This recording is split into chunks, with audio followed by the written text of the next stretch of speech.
আসসালামু আলাইকুম ওয়া রাহমাতুল্লাহি ওয়া বারাকাতুহু। জাবালা ইবনে সুয়াইম রাদিয়াল্লাহু আনহু থেকে বর্ণিত, তিনি বলেন, কোনো এক বছর আমরা আবদুল্লাহ ইবনু জুবাইরের সাথে দুর্ভিক্ষ পীড়িত হয়ে পড়লাম।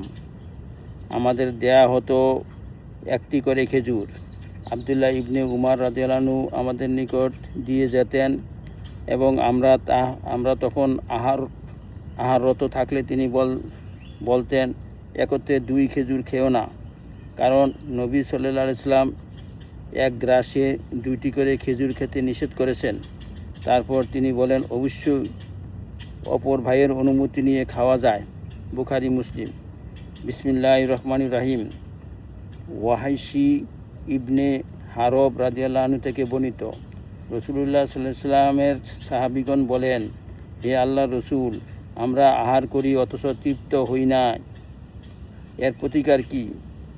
তিনি বলেন, সম্ভবত তোমরা বিচ্ছিন্নভাবে খেয়ে থাকো। তারা বলেন, হ্যাঁ। তিনি বলেন, তোমরা একত্রে তোমাদের খানা খাও এবং আল্লাহর নাম লও, তোমাদের খাদ্যে বরকত হবে। আবু দাউদ। হে আল্লাহ, আমাদেরকে আমল করার তৌফিক দান করুন।